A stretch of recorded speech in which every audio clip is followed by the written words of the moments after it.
I don't know about you, but my first instinct when something in my car or house breaks is to fix it myself. Not because I am qualified. I need to emphasize that strongly. Not because I should be operating chainsaws. Not because I know what I'm doing, because there's one thing I kind of know how to do. It really boils down to this. I'm cheap, and I have a low level of trust for industry people who want to come to my house and repair something. Because they say it's going to cost this much money. And it's, all of these things that you need to do, and I'm going am I sure? How do I know if you're charging me the right amount of money? And it seems like a lot. I think I could figure this out on my own. And I'm pretty confident that YouTube can teach me anything in 7 minutes.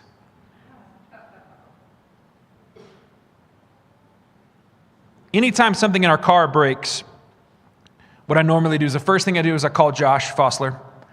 And I'm like, dude, it's broken. Let's fix it. And then we both search separate YouTube videos because collectively we can get more knowledge. This is what led us to replacing the wheel that flew off our car on the side of I-25 in Pueblo for several hours instead of calling a tow truck like we probably should have. Here's what happens, though, inevitably, every time. All right, no matter what I'm trying to repair, not every time, sometimes I can figure it out, but a lot of the times, what ends up happening is that instead of fixing the item that is broken, I make it worse. And then after 2 or 3 weeks of trying to figure this out on my own, finally, I call someone who then has to come and do the minor repair, which was the need in the first place, and then do the major repair to fix the damage that I have inflicted on whatever it is. Have you ever tried drywalling a ceiling? There's a reason there's special machines for that. Not just me and a ladder and a couple chairs trying to hold a piece of drywall and a screwdriver or a drill at the same time. Not a good idea, right? Here's the thing. We don't just do that with broken stuff. We do this with life. All right, and we as believers, if we have chosen to follow Jesus, it means something. Because following Jesus means that our identity is based on Him. Not on you, not on me. Our identity is based on Jesus. We identify by a lot of stuff, right? And the world wants us to identify by a lot of different things. What sports teams we like. Where we grew up, where we work out. All trying to figure out and kind of label us. But as believers, we choose to go, hey, there is one thing that is more of an identity for me than anything else. And that is the person of Jesus Christ, that we are followers of Jesus first and foremost. But the problem is the culture tries to push these different identities on us or tell us, hey, you have to have an opinion on what your identity is here, or this is this person's identity, and so you have to respect them as that. And we get so many conflicting ideas on what identity is that it really is fueling something that many of us learned about in college, which is the concept of this postmodern society that we live in. If you don't know what postmodernity is, it argues that there is no such thing as absolute truth. But rather, truth is a social construct specific to the social setting in which it is found. Here's what that means. That truth is wishy-washy. And what may be true for me isn't necessarily true for you. Because we were born in different places and experienced different life experiences. Postmodernity will always emphasize individual opinion over fact or expertise. You see the problem with this? Is when facts no longer can be facts because someone doesn't feel like it.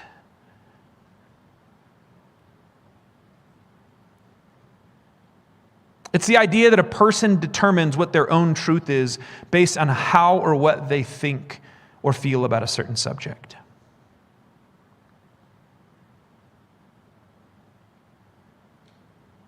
You know what I wanted to be when I grew up? I've said this before. Does anybody remember?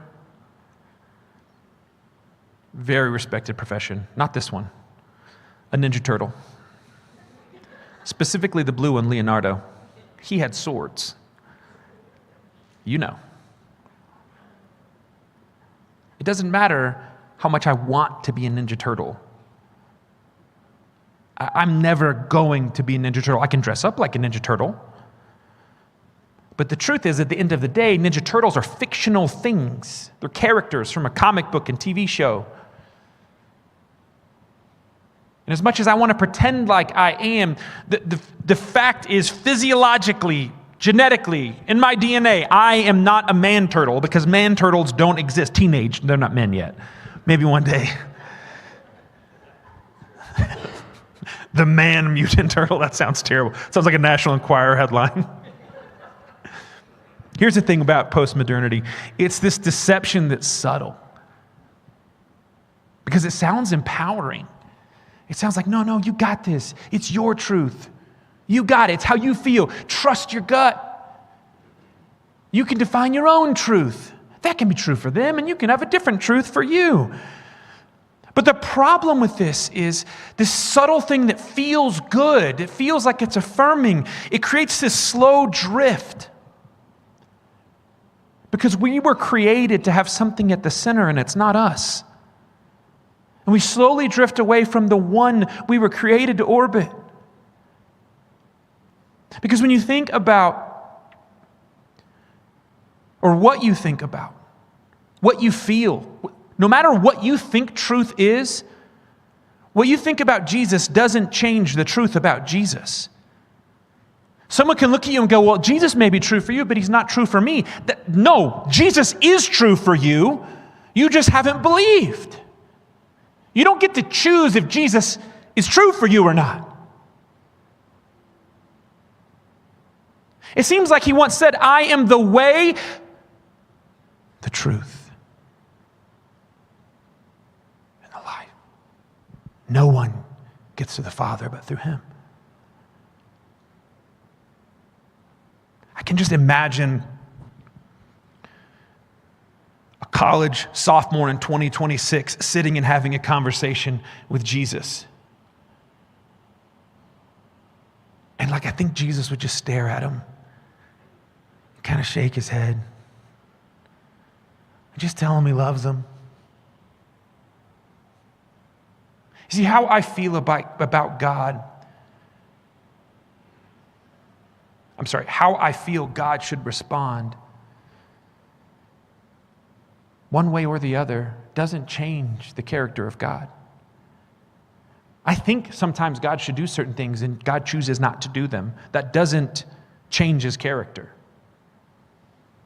I think that he could have done things different ways sometimes, but you know what? It doesn't change who he is.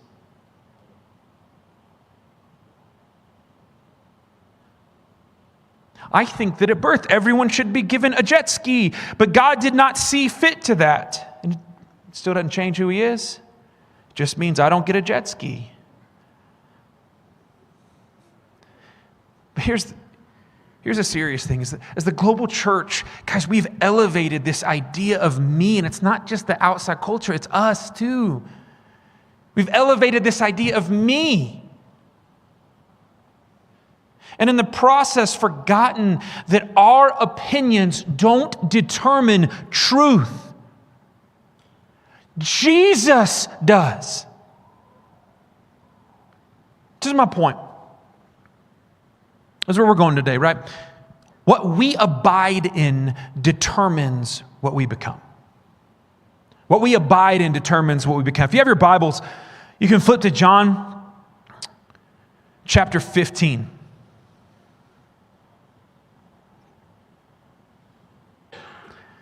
In John chapter 15, we have one of my favorite passages and one of my favorite teachings that Jesus taught. This is what it says, right? I am the true vine, and my Father is the vine dresser. Every branch in me that does not bear fruit, he takes away. And every branch that does bear fruit, he prunes that it may bear more fruit. What Jesus does is he's using agriculture to give us a picture of what this is. If I were to ask you, What is a grapevine? Some of you would, or most of you would probably picture like the things that we make wreaths out of. If you grew up in the late 90s, like your mom probably decorated the bathroom or the kitchen with grapevines, what we think of as grapevines. But like the long, like skinny thing parts of that produce grape, that is not the vine. You know what the vine is? I have a picture of one right here. This tree, this is the vine. It looks like a trunk. It does. It looks like a tree, doesn't it? That's what the vine is. Those long, like what we call grapevines, those are branches.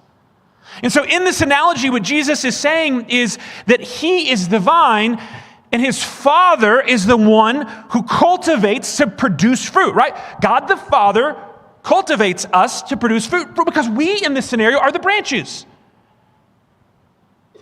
And the branches are connected to the vine, and the Father does what's necessary for the branches to produce fruit. Are you tracking with me? Here's the point. Branches don't create life. They receive it. Because if you take a branch, cut it off from the vine, how many grapes do you think it's going to grow? No grapes. Branches don't grow grapes. Only if they're connected to the vine. The life, the health is in being connected to the vine. The purpose of the vine is one thing: to produce fruit, and from there to produce more fruit. And the avenue in which the vine produces fruit is through the branches. You are the branches. You tracking? And when we disconnect from Jesus and try to build our own faith on our own terms, we wither.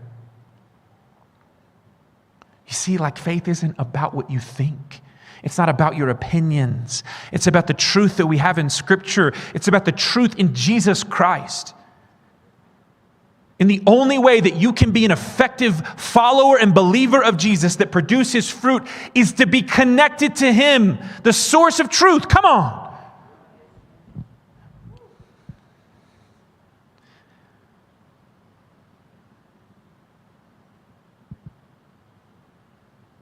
When we're disconnected from Jesus, we wither. And it's not because God is cruel. It's because branches were never meant to live apart from the vine.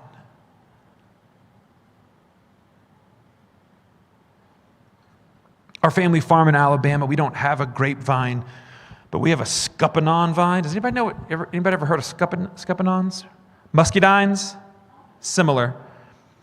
And if you look at it, it looks like a grape. It doesn't taste like a grape. It has a giant pit in the middle of it. And it's in our backyard, and the scuppernong grows all over. This vine grows all over, and I remember we have to go and prune it for a few reasons. If you don't prune it, the branches will take over. But when the branches have taken over, right, it doesn't produce as much fruit. It gets lost, it gets messed up, it gets confused. It's just crowded out and there's not enough space. When we listen to things that are not truth too much, it crowds out our hearts and we don't produce fruit. The vine dresser sometimes will prune the vines. You know what happens when you prune a vine? It looks hideous, terrible. It looks like it's dead or dying. But next spring, more branches grow. Or the branches grow and produce larger fruit and bigger fruit. It's a promise from Jesus saying it's not going to always be an easy life following Him. But if you stay connected to the vine, you're going to produce more fruit.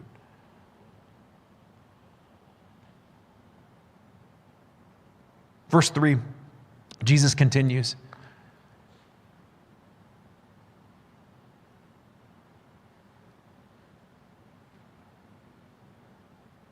He says, already you are clean because of the word that I have spoken to you. Already you are clean. He's saying this to the disciples. And what he's saying is that discipleship,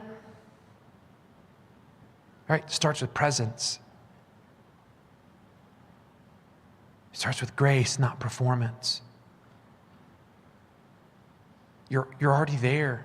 You're already connected. Because there's nothing you can do to be connected to the vine.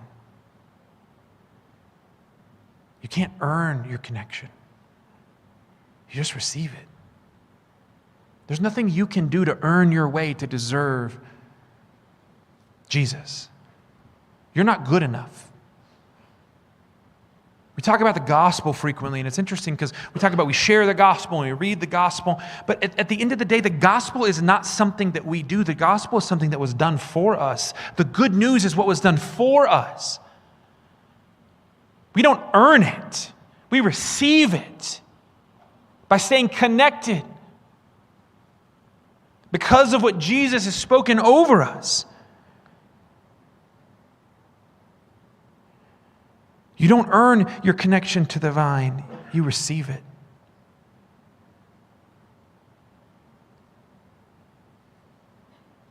But when we choose to follow Jesus, when we receive the life from Him, when we receive that level of connection, it gives us what we need to produce fruit. But here's the thing.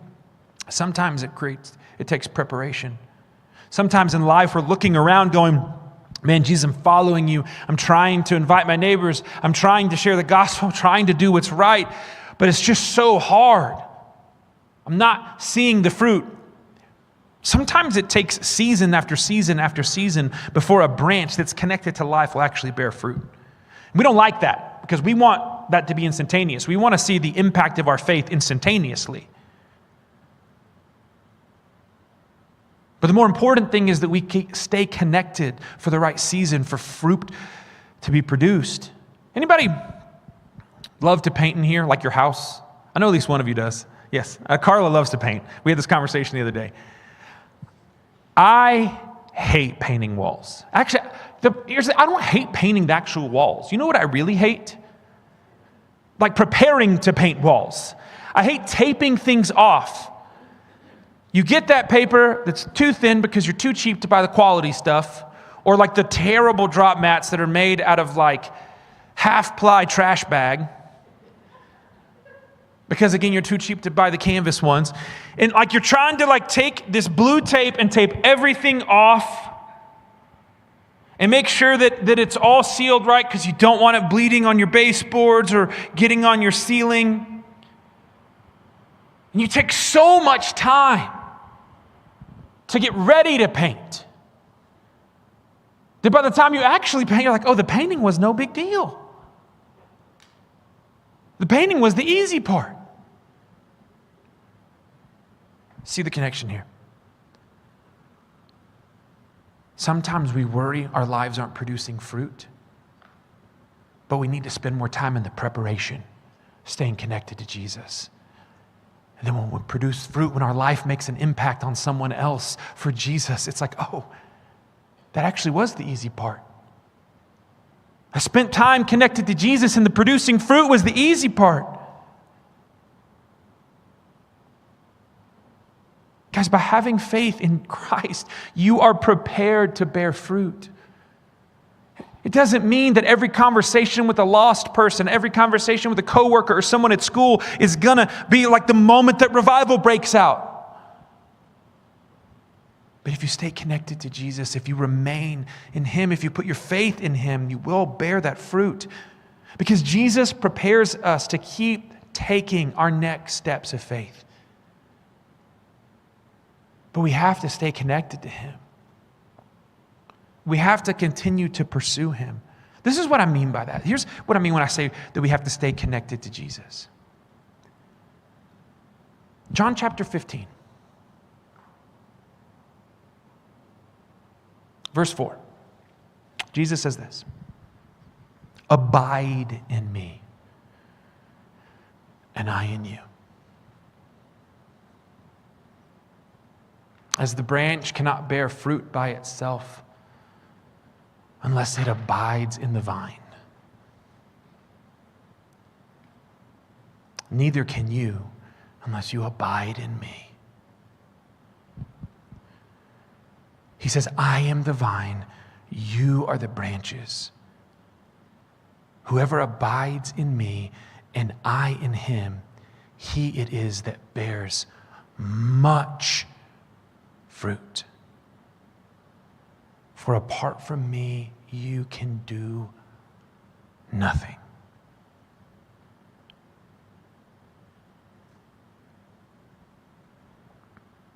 Not apart from me, you can do your own truth or whatever you feel like or think or whatever your opinion says.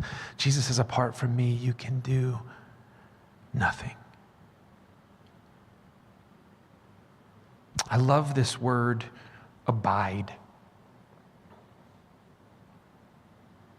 It's a great word. We don't use it a ton in everyday conversation. What abide means is, it's simple. It means to remain or stay. Like I don't get home for the weekend and go, family, I'm here to abide until Sunday morning. Like we don't use that language, but it's a really good word. And it's an invitation. Do you see the invitation from Jesus? Abide in me. Remain in me. Jesus is saying, stay with me. And it's not just stay with me. It's more than that. Abide in me and I in you. It's an invitation to stay with Jesus, and he's saying, I will be with you. We talked about this just a couple months ago, Christmas Eve. It's actually my favorite theme at all of Christmas, this concept of Emmanuel, which is God with us. This is God's promise to us all throughout Scripture. I will be with you. I am divine, you're the branches. I will be connected to you. Stay with me. Don't get distracted by your opinion or what you think you need to be true. I have truth, guys. He's saying, follow me, stay connected to me, abide in me, and I will be with you. And I love this concept because it's not this hustle mentality we so frequently think of. It's not about sprinting to the next place. It's not about proving that we deserve it. It's not that we have to impress Jesus. It's just hang out, stay, be present.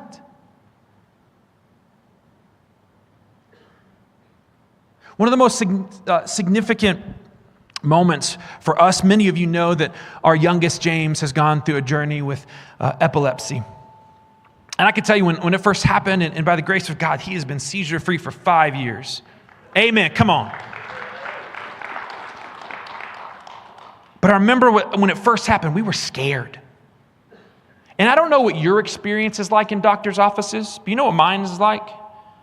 I spend a whole lot of time sitting in a waiting room, time I could be taping off my house for painting. And then a nurse comes in once or twice, checks my blood pressure, looks at the blood pressure, looks back at me, and I'm just kidding. I think my blood pressure's pretty good. Checks my blood pressure, maybe gets vitals, asks me a whole bunch of questions that seem a little invasive for someone I don't know that well. And she leaves. And I sit and I wait longer, and then a doctor comes in. In like the shortest amount of time humanly possible, the doctor is in the room, looks at my chart, says, yep, it's probably this. Here's your piece of paper. Take this to the pharmacy. See ya. And then the nurse comes back in, and you wait longer, and then you leave, and you pay money. This is the condition of our medical system today. But something different happened when we went and saw the neurologist for James.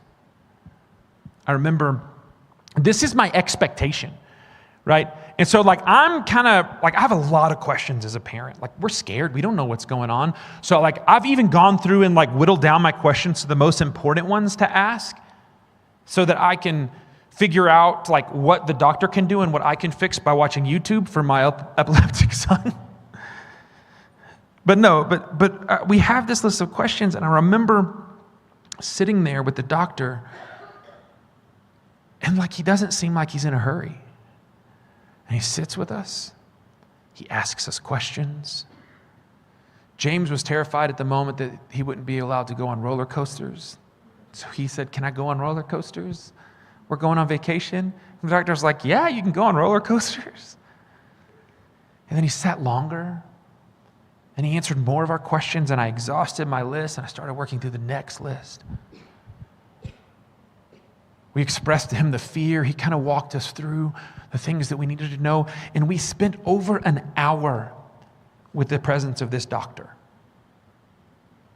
And eventually we left because we had to be somewhere. He wanted to make sure that we had enough time with him. Talk about the impact of someone staying with you. In a moment where we were scared, in a moment we didn't know what to do, in a moment where most other doctors, it felt like, would just leave as quick as possible, we had someone stay. And I cannot tell you the importance of that moment for us in staying and abiding. I promise you this, you will always have somewhere next to go if you want to. But Jesus' invitation is stay with me. Remain with me. Abide in me. And I will abide in you. Jesus says, stay with me because I'm right here. You can't do this alone. But don't worry because you're not alone. I'm here with you.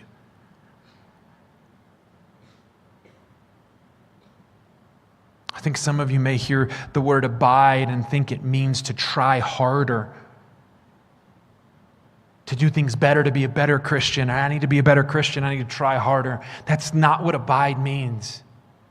It doesn't mean try harder. Jesus is saying move closer. Remain, stay. It's not about what you do. It's about how you stay. Move closer. Hebrews chapter 12 says this. Therefore, since we are surrounded with such a great cloud of witnesses, let us lay aside every weight and sin which clings so closely, and let us run with endurance the race that is set before us, looking to Jesus, the founder and perfecter of our faith, who for the joy that was set before him endured the cross, despising shame, and is seated at the right hand of the throne of God.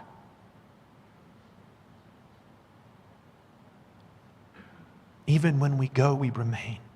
Even when we run the race set before us, we don't do it alone. We do it with our eyes fixed on Jesus. We move closer to Jesus. But when we let the idea of me, when we let the idea of our opinions or preferences determine our path for our journey, we're setting ourselves up for failure and we're taking our eyes off Jesus.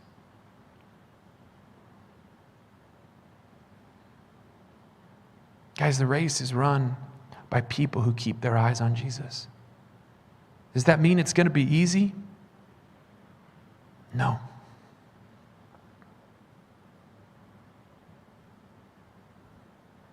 In fact, sometimes it means it gets really hard.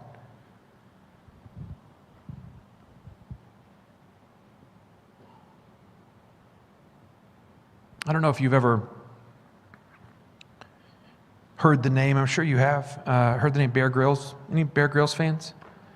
Yeah, most of us know him from TV shows on Discovery or Netflix, like Man vs. Wild, or these survival TV shows that he's done, but that is not even close to the most impressive thing about this man. If you just know him from Discovery and Netflix, you may not know all that he's accomplished. Not only has Grylls served as the chief scout for all of Britain, which means he's over all of the scouting, like Boy Scouts and stuff for all of Great Britain. But in his early 20s, he actually, on his third attempt, managed to be selected and accomplish and move through the process of becoming part of the British SAS. And you look at this guy, looking at this dangerous, animal in the wild. This dude was SAS. In 1996, he was skydiving in Zambia because it's what Bear Grylls does.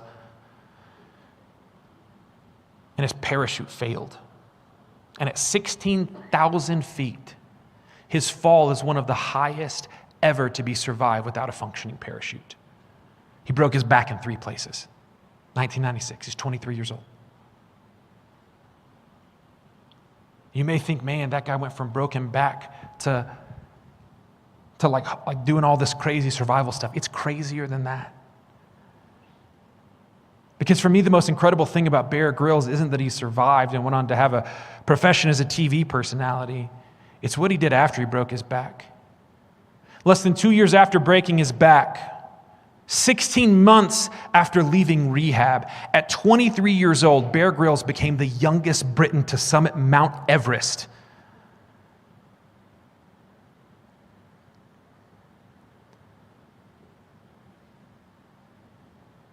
And I tell you all of this to tell you part of his story.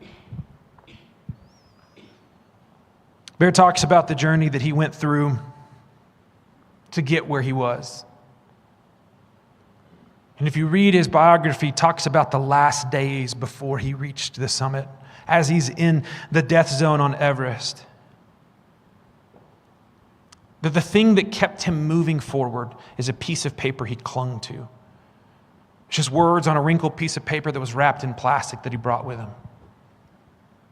And the words on that paper were these: He gives power to the faint, and to him who has no might, he increases strength.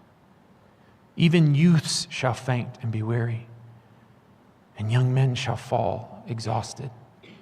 But they who wait for the Lord, they who stay with God, shall renew their strength. They shall mount up with wings like eagles. They shall run and not be weary. They shall walk and not faint. As Bear Grylls has accomplished all that he has as he summited Mount Everest, these were the words. As he overcame so much, these were the words. It wasn't about his accomplishments. It was about waiting on the Lord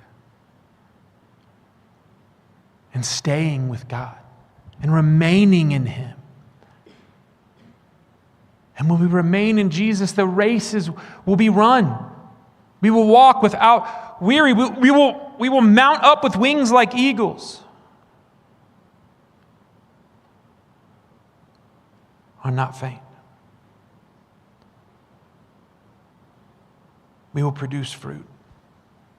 We will make an impact in the world around us. Because this is what I know. When Jesus is at the center, everything else finds its place.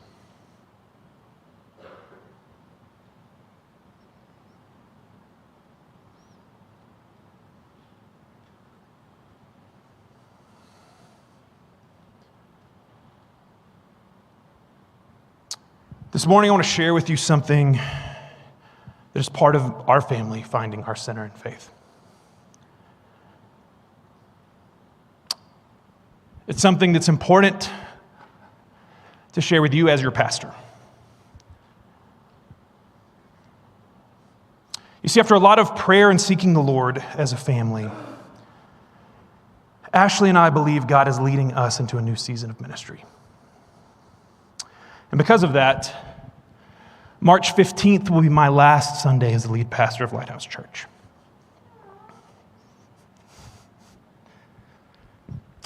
I promise you that this decision and prayer and seeking the Lord came from exactly what I just read to you, trying to remain in him and follow where he's leading our family next. 7 years ago, we moved here following God's will for our lives. We've seen our kids grow here, and we've seen God's faithfulness. But we also have to make sure that we continue to follow his faithfulness and calling for us. I need you to hear me say this. We love this church deeply. You've been our family. and you've walked with us through some of the most important years of our lives. We will always be grateful for you. I also want you to know how confident I am in the leadership here at Lighthouse. Our elders and staff love Jesus. And they love you and this church, and they are committed to caring for you well. This is what I need you to know about Lighthouse. This is something that's been important to me since day one. This isn't my church. This isn't Joel's church. It's not your church. It's not our founding pastors. Daniel, it's not his church. Lighthouse belongs to Jesus. And he is faithful to lead his church. And so I'm asking you to continue trusting our leaders, our elders, our staff, and leaning into him during a season of transition.